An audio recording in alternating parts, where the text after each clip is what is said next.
Hello, and welcome to What the Denmark, the show that explains things that seem peculiar as an outsider in Denmark. I'm Sam. And I'm Josefine.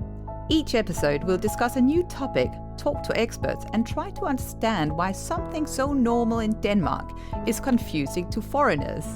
Despite living abroad for many years, I'll be giving the inside view of Danish culture. And as you can probably tell from my accent, I'm originally from the UK, and so we'll be giving the outsider view of the country. Our ultimate goal is to resolve cultural confusion in Denmark. This show is just one part of that mission, and so stick around to the end to hear about how you too can be involved.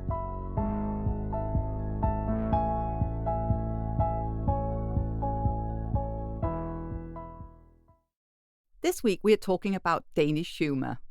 There seems to be a sense of pride in Denmark about the country's dry sense of humour. Non-Danes often comment that it can be difficult to get Danish irony, and are often left blank-faced whilst a group of Danes will break out in laughter.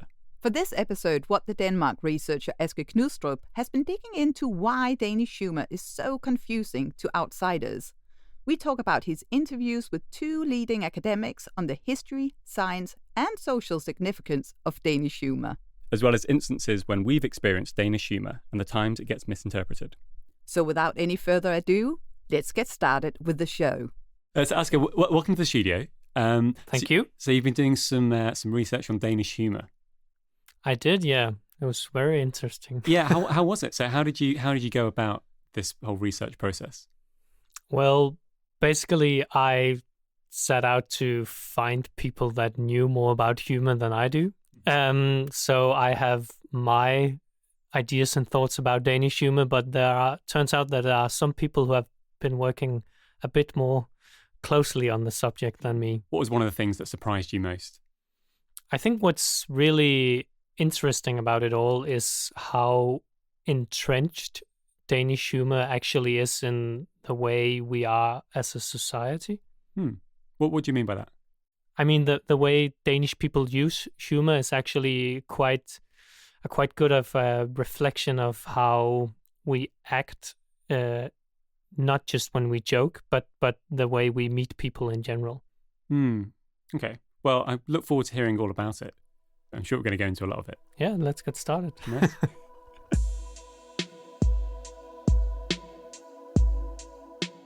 In order to get a grasp of the characteristics of Danish humor, what has shaped it, and why it may be hard for non-Danes to understand, I set out to speak with two experts who've been working extensively with Danish humor. The first person I spoke with was Mette Møller. My name is Mette Møller, and I have a PhD in rhetoric and humor. Mette Møller now works in an HR and communications position at a Scandinavian company based in Copenhagen. She still teaches in rhetoric and humor from time to time. The other expert on today's show is Lita Lundqvist. I've been working at the Copenhagen Business School for more than 40 years, or mainly as a linguist. 10 years ago, I moved from the Department of Linguistics to the Department of Business and Politics. Since then, Lita Lundqvist has written books and conducted research on Danish humor and how Danes use humor in the workplace. Her latest book, Humor Socialization: Why Are the Danes Not as Funny as They Think?, came out in 2020.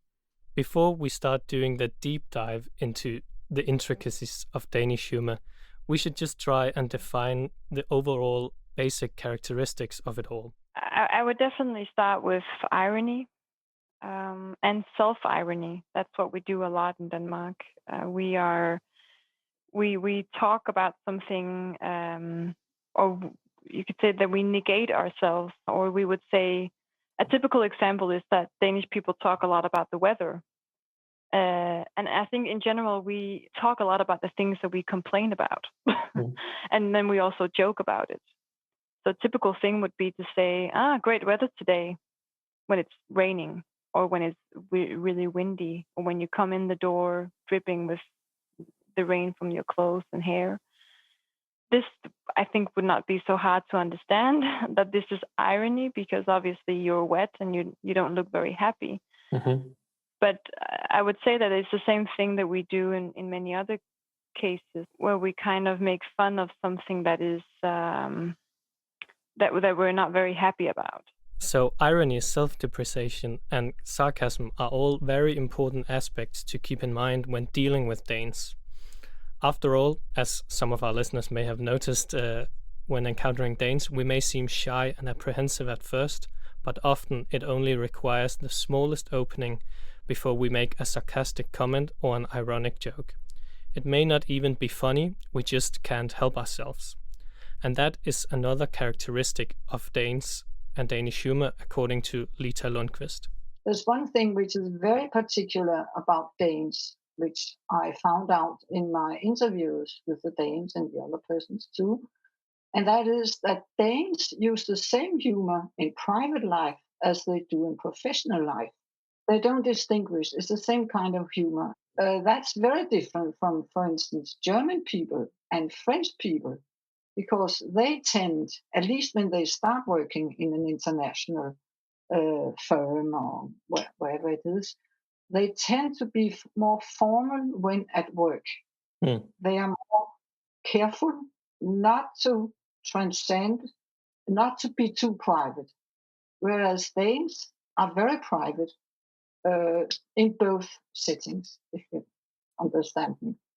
So that was a very important distinction, and I think that's one of the reasons why non-Danes, as I call them, that is people from other countries, that they, at their working place, can be very surprised, to say it mildly, when Danes, they just are very direct in their reactions and in their use of humor, which is not conceived as humor by the others because they don't expect it in that context.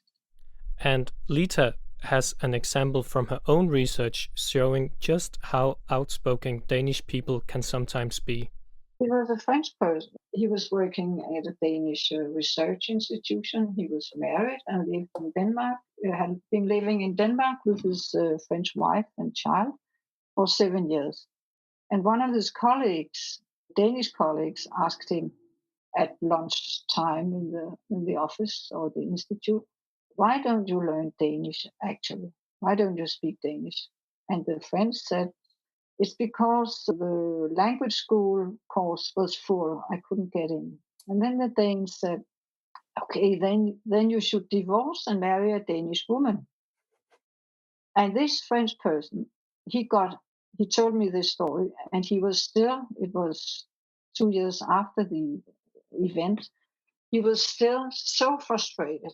And he said he felt so offended, he was frustrated, and he was still traumatized about Danish humor 2 years ago. He didn't know how to react. And he was offended that the Dane referred to his private life. Remember I said that French distinguished private life from professional life. And the Dane just bluntly mentioned that. For a Dane, there would have been no doubt that this was meant for fun. Sounds pretty interesting, wasn't it, Josephine?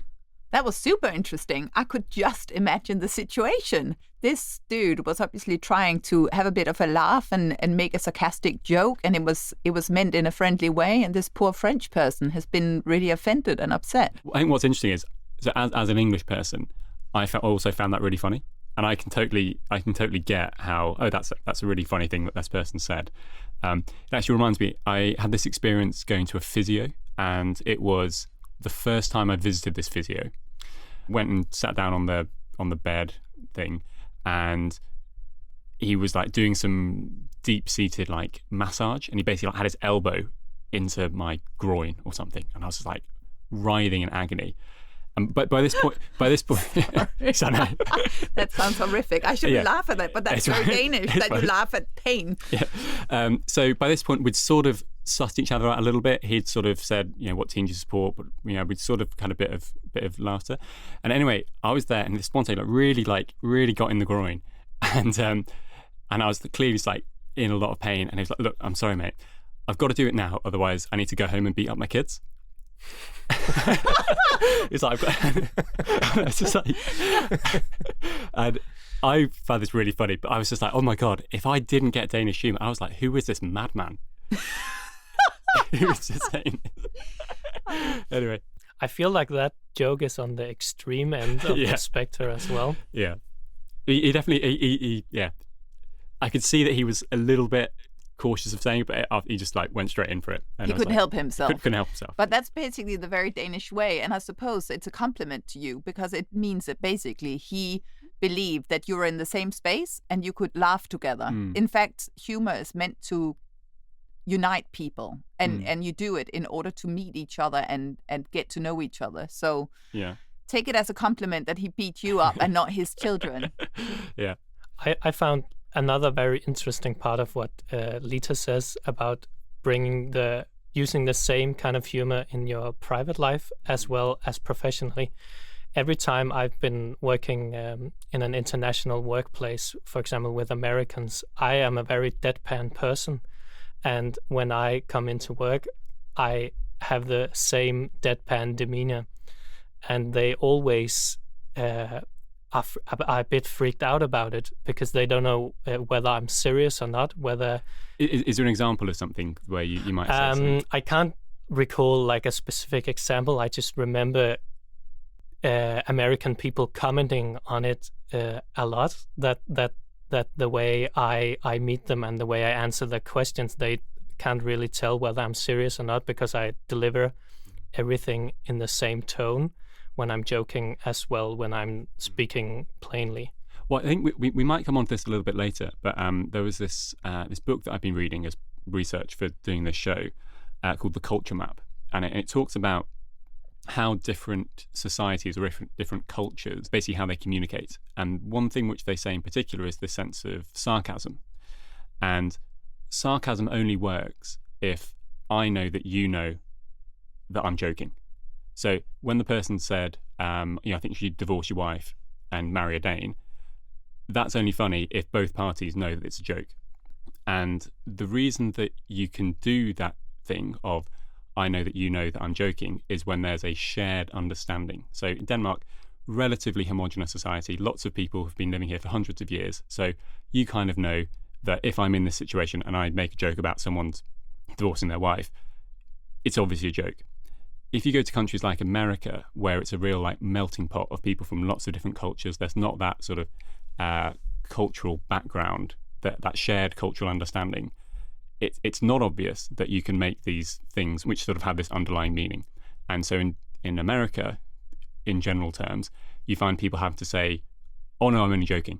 Or you have to sort of qualify, you have to be a bit more literal in your humour because you can't rely on that shared understanding because people don't have hundreds of years of shared cultural understanding.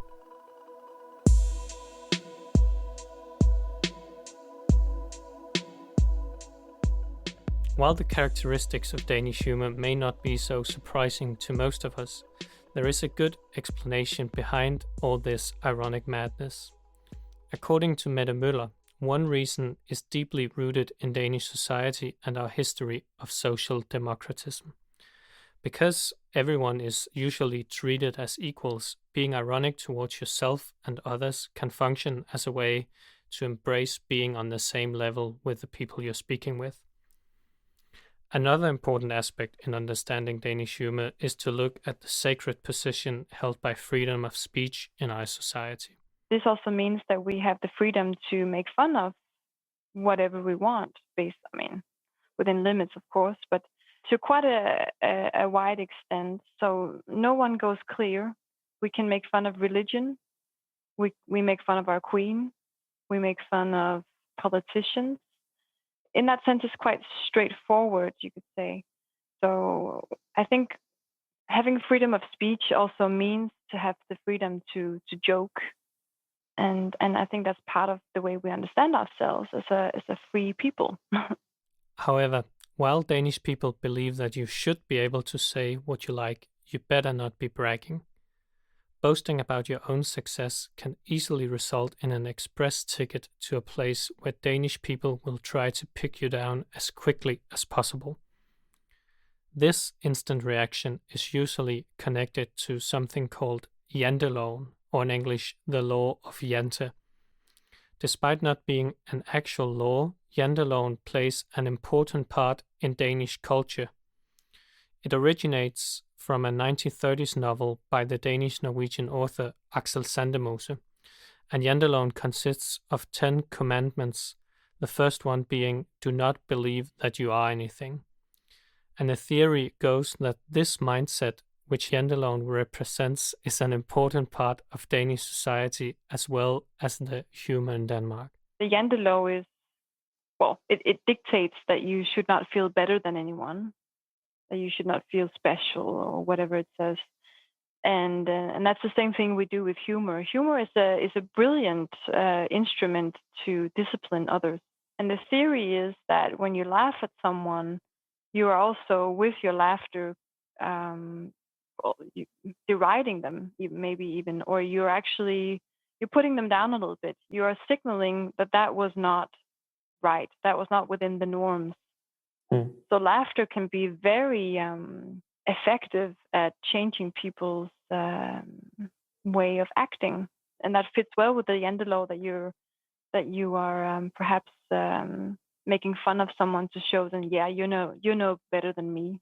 While the idea of Janteloven dictating Danish humor may not sound so pleasant, Lita Lundqvist comes to our rescue with a metaphor that makes everything sound much more appealing. Of course, this is a very broad generalization, but still it tells a lot about Danish people. That we have this mentality of a campfire. We are sitting around the same fire, on the ground, at the same level, equality.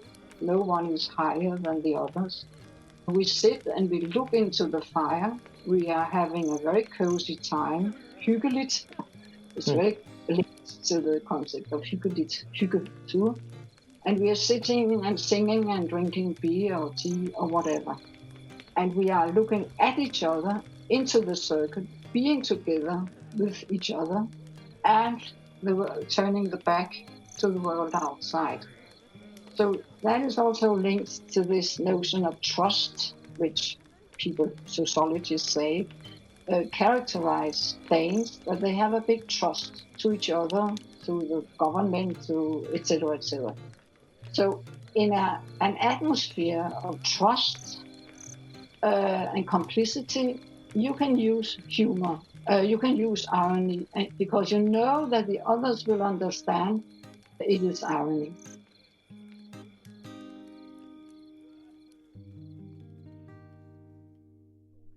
Well, I don't know about you, Josephine. It felt like there was lots to unpack in what was just sort of said there. I think that the one thing that got me was this idea of sort of knocking each other down, or sort of getting everybody on the same level.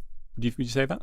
Yes, and I also think what was really interesting is the trust, because I think you can say outrageous things if you all trust that, we are on the same level and that we deep down care about each other. So. And that's basically then translate both into the professional and private sphere, that there is that extreme level of trust that allows you to say outrageous things, really. I'm curious, is the studies that Lita's been doing or Meta's been saying, this sort of comes from a socialist society almost? I'm curious, have there been other countries that have a similar sort of view or similar style of humor? Like Meta, for example, spoke to me about how she has some Scandinavian colleagues from Sweden and Norway, and to a certain extent they share a lot of the same humor, but her own experience at least was that the Danish ones were even more fond of saying outrageous things. I once wrote an article about the former East Germans' obsession with the Danish Olsenbanden films, because Olsenbanden is this huge Danish comedy that run all the way from the 70s up through the 80s. And when I wrote that article, I spoke to a German expert, and a lot of the reason why it was so popular in Eastern Germany was because the humor spoke to the Eastern Germans as well. The whole thing that they never succeeded in the films, the whole thing about even though you have huge aspirations, you will never reach your goals, which is basically the whole gist of the Olsenbanden films. And that really spoke to the Eastern Germans. So I can I can only guess, and from when I have spoken with German people, I used to live in Berlin. When I have spoken to German people, a lot of them have the sort of same humor as Danish people. It's very dry often, and also very sarcastic. And dark, actually. The Germans have quite a dark sense of humor. I know my husband, who's English, works with quite a few Germans, and he actually always has to ask, was that a joke? And was that a German joke? I hear him ask, because basically it comes across as very dark, and you almost need to ask about it, otherwise you won't get it. No, okay, and so this I'm curious. So this idea of the Olsenband, so they always go off on it and they never quite get it. I can see how that fits into this whole like jantelov aspect of, you're not better than anyone. I can imagine that an American audience might find that very frustrating, that you're watching this film, they go on this big quest and you kind of want to see them get win the victory or something, and actually sort of taking comfort in, actually, we didn't succeed, but we're all in it together and we can sort of go back home and everyone's sort of together again. And another point of the Olsenbande films is that they are these small-time criminals sort of going up against the rich people, the ones who have all the money. So that also speaks into the whole Jantelov kind of thing, that we kind of want Olsenbanden to succeed because we don't really like the rich people. And that at least translates into, is my experience, how Danish people really don't like when other people are bragging, as Mette Møller spoke of. Altså, ærligt talt, Kjeld, det er det tredje stykke. Ja, gud, hvor nu er vi blevet millionærer. Sig mig, skal vi betale skat af alle de penge? Er det tosset? Der er jo ikke en kæft, der ved, vi har den. I'm interested in this idea of the being outrageous, and this idea of you can kind of, like, one of the things that Mette said was, no one is spared. You can make jokes about the Queen, about the politicians. I mean, I think I've heard this. It was Denmark that had the things with the Mohammed. I was cartoons. just about to mention that the Mohammed cartoons are such a good example of humor gone terribly wrong abroad, because it was a really, really good example of Danish humor, and the way that nothing can escape Danish humor, whether it's religion and politics, and it's a way of celebrating our democracy and debating issues in Denmark, and everything is up for grabs. We will debate anything, and obviously here it was Islam, and it was terrorism that was up for debate, and it was obviously misunderstood by the international community. And we ended up with a crisis where people died across the world due to this. Terrible. A Danish newspaper has apologised for offending Muslims over its printing of a cartoon of the Prophet Muhammad 5 years ago. 5 suspected Islamist militants have been arrested for allegedly planning a gun attack in Copenhagen. Their target was the office of the newspaper that printed the controversial cartoons of the Prophet Muhammad 5 years ago. The deadly assault on the offices of Charlie Hebdo in Paris is the latest in a long series of threats, plots, and attacks in response to controversial cartoons. It's a globalized world now, so basically, I suppose Danes have to be very much aware that things could be misunderstood. Plus, we have some communities living in Denmark that could misunderstand these quite extreme, sarcastic inputs from Danish society. So it seems there's also almost, maybe not a pride, but like, maybe pride is the word. This idea of like really pushing the boundaries and like what can we get away with, or like what is the most outrageous thing that we can do, which I can imagine that other people from other countries might sort of just settle for, I don't know, making a less extreme version of a joke. But do you feel there's something in the Danish psyche that gets a kick out of really pushing the boundaries of where you can go with a joke? Definitely. Like it's a debate that comes up time and time again, not necessarily regarding humor, but just what you can say in general. And there's really clashes going on in Denmark and in the public debate these years. And it's showing more and more because we are getting influenced by the debate in other countries as well as how other people view it. And some people believe that we should be more tolerant towards others and sort of dampen ourselves a bit, slow down on some of the most extreme versions of the humor, while others think that they are in their own right to do whichever kind of joke they like, because it's just for the laughs. And is this, it basically boils down to freedom of speech. Like I should be allowed to say anything I want because that is my right, versus maybe we should self-censor, or we need more censorship. It's testing it, isn't it? Yeah. You constantly test what your democracy allows you to do, and that it does allow you to do everything, freedom of speech. And that's through humor. You would test it all the time. And obviously, you constantly pressure test something that is so important to you as a democracy. I think that's what actually the Danes are doing without thinking much about it. And that's exactly what happened with the Mohammed cartoons, that we tested it. We tested how, we should be allowed to have freedom of speech and say everything. And therefore, we are now going to test it through this.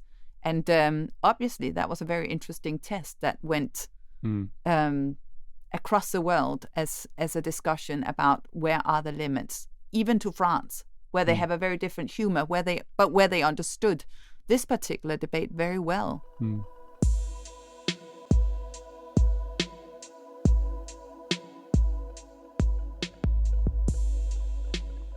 As mentioned during her introduction, Lita Lundqvist released a book last year, Humour Socialization: Why Are the Danes Not as Funny as They Think?, in which she introduces the concept of humour socialization.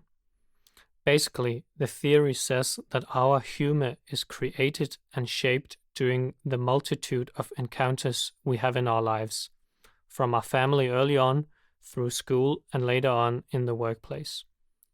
Because Denmark is a small and homogeneous country, not too influenced by other cultures, the humour socialization process is similar for many Danish people.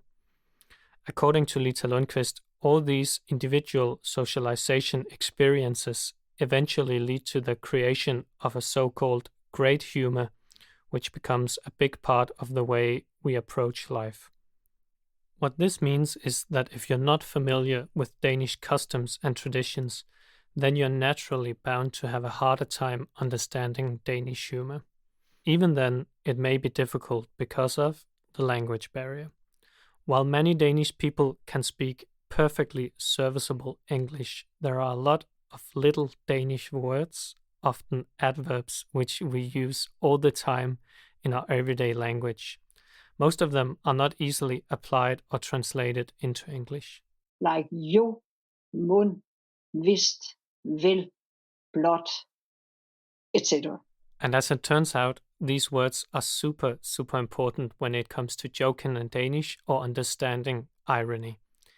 Without the use of these words, we will not be on common ground if I make a joke in English, because my translation will naturally erase them from the sentence, and you will have a hard time knowing that I'm joking.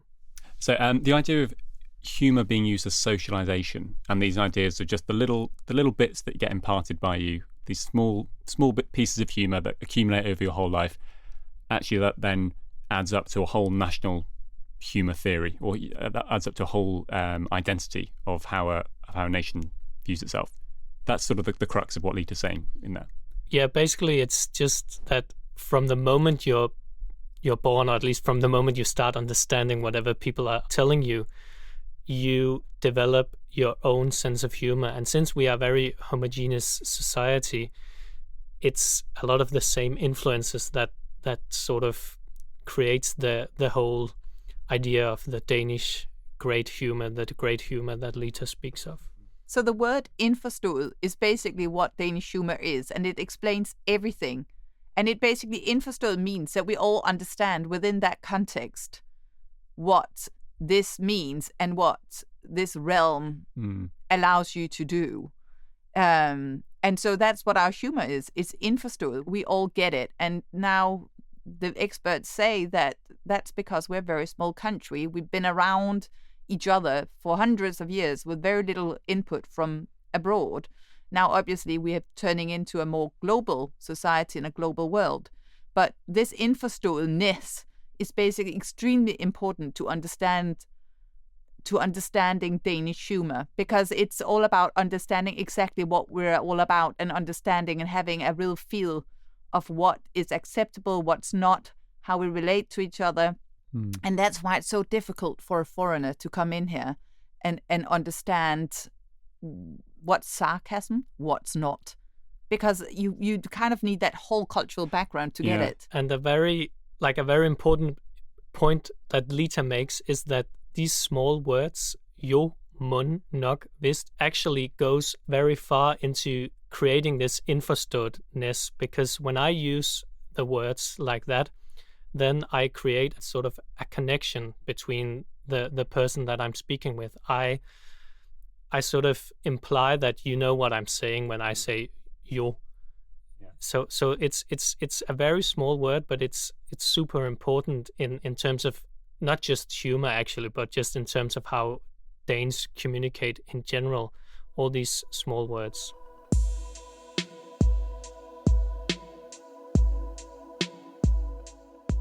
While talking to both Lita and Mette Møller and doing research for this episode, a thought occurred in my head, something which I haven't thought much about before. Should I and other Danes with me be concerned about foreigners not understanding my dry sense of humor?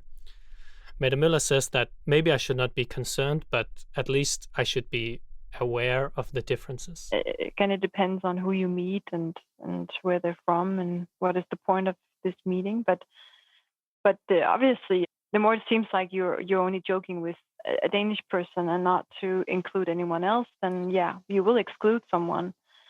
I think in today's society, which is becoming more and more globalized, you have to take this into account, that humor is a factor where you can really exclude someone or be misunderstood. And for you non-Danish listeners, hopefully the deduction that we've done so far has helped in easing your worries regarding the colleagues who cannot help themselves from being ironic when you meet them. If you're still bewildered, Mette Møller encourages you to ask for help. However, you should probably brace yourself for a sarcastic comment or two while doing so. And then I would say that Danish people, I hope that they also are aware of the difficulties that are in coming into a cultural humor that may be a bit more special than other kinds of humor. And I think that definitely feels that as a non-Dane who is often, might, let's say, go to the bar, come back to the table when Danish friends are they've switched to Danish and they're having a laugh and having a joke. I think we spoke about this before in the Making Friends episode, where it's really obvious when a non-Dane or someone who doesn't speak Danish is being excluded or feels excluded because it's a different language. Like if that situation was to happen in England and everybody understood English, I could still kind of pretend to myself that everyone is still doing the joke, and I could easily jump in on something because I've sort of heard what's going on. But here it's very clear, like, vroom, like here is a war, we are talking Danish, vroom, war comes up, okay, now we'll switch to English and we'll include you.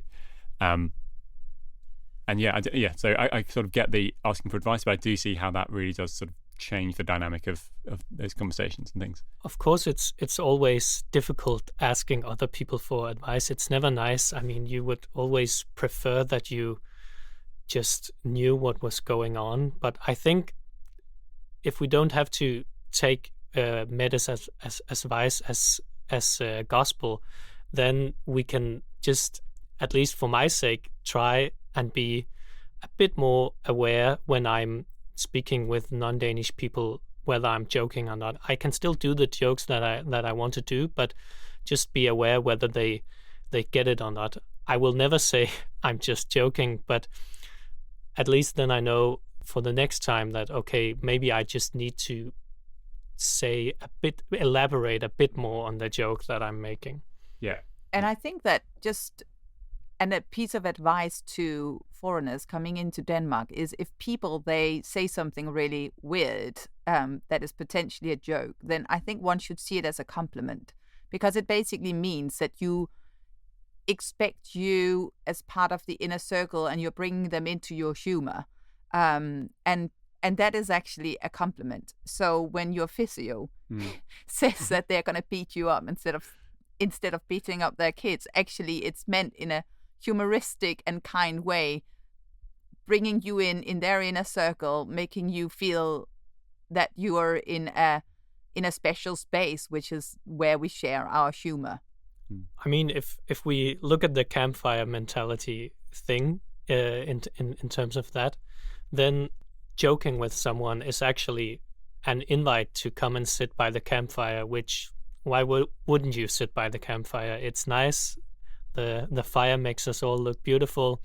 We have beer, we have tea, whatever. Come and join us. So a joke is often an invite. It can, of course, be exclusionary as well.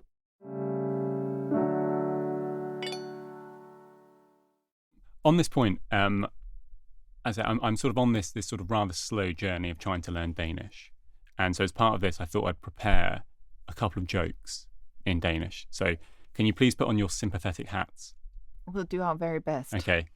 And we'll also try and translate it into English. So this is Sam's English-Danish joke. English-Danish joke. Okay. Gosh, okay. Hvornår en pirat mest glad? Hvornår en pirat mest glad? Mest glad. Hvornår en pirat mest glad? Okay, yeah, so when is a pirate most happy? Når han i seng med sin skat. Når han i seng med sin skat? Really well done. Yeah, okay, oh my goodness, I haven't heard that. It fits very well into sort of the rhythm of our jokes. Yeah. But so is that when he's in bed with his scat, and scat means both treasure and like we call each other treasure, like love or darling or honey. So like with his dearest.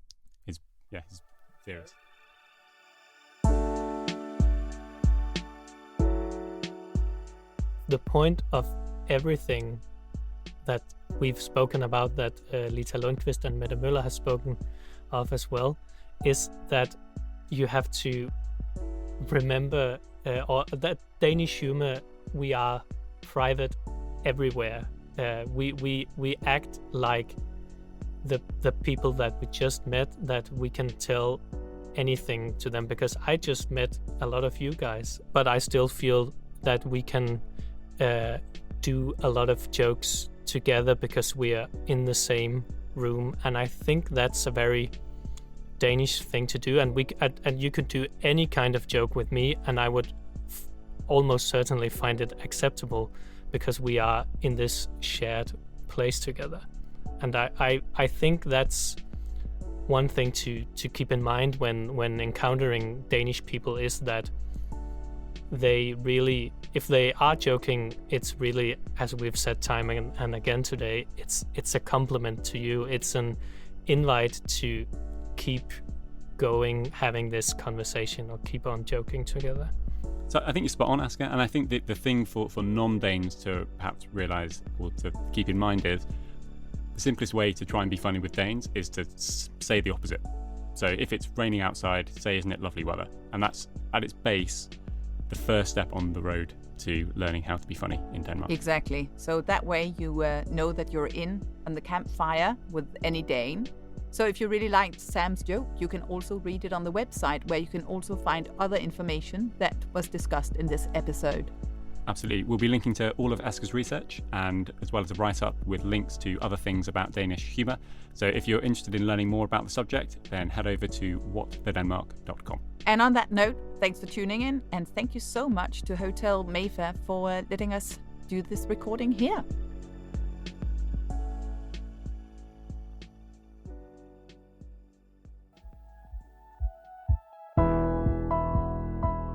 Thanks to everyone who has helped in the creation of this episode, including David Dolyak, Guki Guna Shivali, Reke Campbell, Andreas Poulsen, Kevin Mose, and Tevin Sudi.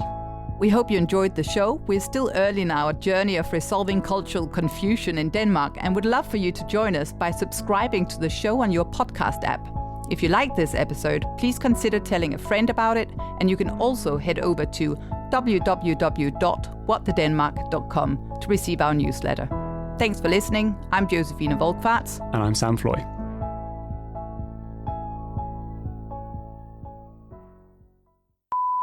I also think it's pretty funny with actually Olsen Banden that I just Yeah. thought about. Leave it to the old Eastern Bloc to love movies about planning going wrong. Yeah, I love it.